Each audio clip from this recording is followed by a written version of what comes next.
తెలుగు భాషను విస్మరించి ఇతర భాషలకు ప్రాధాన్యతనిస్తున్న ఈ రోజుల్లో కూటమి ప్రభుత్వం తెలుగు భాషకు పెద్దపీట వేసి ప్రాథమిక విద్య నుంచి తెలుగు భాషను ప్రవేశపెట్టడం ఒక శుభ పరిణామమని తెలుగు భాషాభివృద్ధి కమిటీ సభ్యులు కలిగొట్ల గోపాల శర్మ, అరసవల్లి సుబ్రహ్మణ్యం, చెరుకువాడ రంగసాయి, రామాయణం చిన్నారి అన్నారు.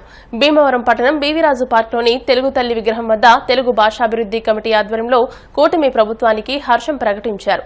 కమిటీ సభ్యులు మాట్లాడుతూ సాంస్కృతిక శాఖ మంత్రి కందుల దుర్గేష్ ఈ విషయంలో ప్రతిపాదన చేసి తీర్మానం చేయడానికి సన్నాహాలు చేయడం తెలుగు ప్రజలకు ఆనందదాయకమని హర్షం ప్రకటించారు.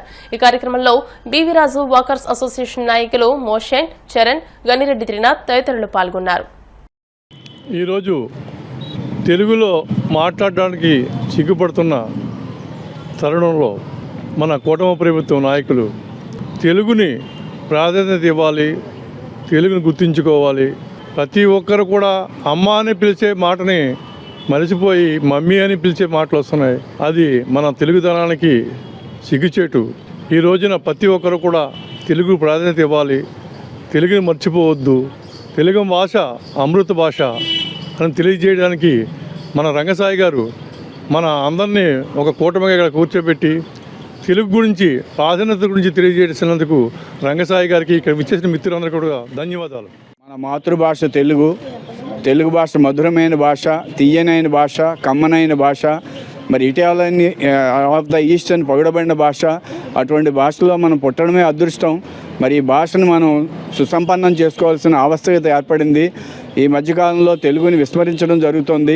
మరి పాఠశాలలో కూడా మరి ప్రాథమిక పాఠశాలలో తెలుగు మాధ్యమంగా పెట్టాలని, అలాగే తెలుగులోనే మాట్లాడాలని, తెలుగులోనే జీవోలు అన్నీ కూడా ప్రభుత్వ ఉత్తర్వులు రావాలని మరి కూటమి ప్రభుత్వం తీసుకున్న నిర్ణయానికి అభినందన సందర్భంగా ఈ శ్రీ విజ్ఞాన వేదిక మరియు పెద్దలు అందరూ కూడా నిర్ణయించడం, మరి అందరూ కూడా అభినందనలు తెలియజేస్తూ తెలుగు భాష మాధుర్యాన్ని ఈనాటి యువతలో మళ్ళా ఒక శక్తిని, భాష యొక్క ఔన్నత్యాన్ని తెలియపరచాలనేటువంటి ఒక ఆలోచనతో మరి కూటమి ప్రభుత్వంలో ప్రధానమైనటువంటి భాగస్వామిగా ఉన్నటువంటి పవన్ కళ్యాణ్ గారు వారు ఎప్పుడూ కూడా పుస్తకాలు చదివి ఆ చదివినటువంటి పుస్తకాల్లో ఉన్నటువంటి యొక్క భాషా పరిజ్ఞానంతో ఎంతవరకు ఈ యొక్క ప్రజలకి సేవ చేయాలి, వారికి దగ్గర అవ్వాలని ఆలోచించినటువంటి వ్యక్తి పవన్ కళ్యాణ్.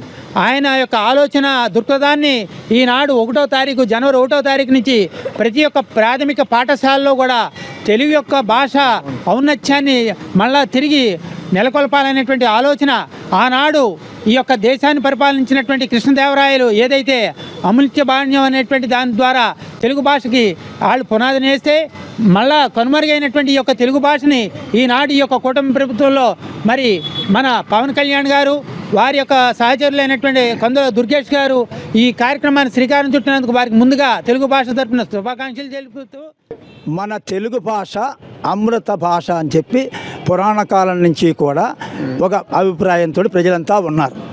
ఇటువంటి తెలుగు భాషను ఇటీవల కాలంలో మరి తెలుగు భాషను విస్మరించే పరిస్థితి కూడా ఏర్పడింది. చాలా కాలంగా తెలుగు భాష మూలపడిపోయిందంటలో కూడా ఆశ్చర్యం లేదు. మరి పురాణాలు, గ్రంథాలు ఎన్నో తెలుగు భాషలో కొన్ని కోట్ల పుస్తకాలు ఉన్నాయి. వాటిని మహానుభావులు చేసినటువంటి ఆ రచనలన్నీ కూడా ఇవాళ జాతి చరిత్రలో ప్రపంచ స్థాయిలో ఉన్నాయి. తెలుగు భాషకు అంత ఔన్నత్యం ఉంది. మరి శ్రీకృష్ణదేవరాయల వారు ప్రత్యేకించి అష్టదిగ్గజులను పెట్టి ఈ తెలుగు భాషకు ప్రావీణ్యత ఇచ్చారు. అటువంటి తెలుగు భాషను విస్మరించిన ఈ రోజుల్లో మన కూటమి ప్రభుత్వం, ఈ సాంస్కృతిక శాఖ మంత్రి కందుల దుర్గేష్ గారు తెలుగు భాషకి పెద్దపీట వేస్తాము, ఆంగ్ల మాధ్యమంలో ప్రాథమిక పాఠశాల నుంచి కూడా తెలుగు భాషను ప్రారంభించి వ్యవహారికంగా మామూలుగా ఈ ఇంగ్లీషు మిగతా భాషలు ఉంటాయి, తెలుగు భాషను మట్టికి ప్రాథమిక విద్య నుంచి మేము దీన్ని తీర్మానం చేసుకున్నామని చెప్పడం అనేది మన తెలుగు ప్రజలందరికీ గర్వకారణం తెలియజేసుకున్నాం. జై తెలుగు తల్లి.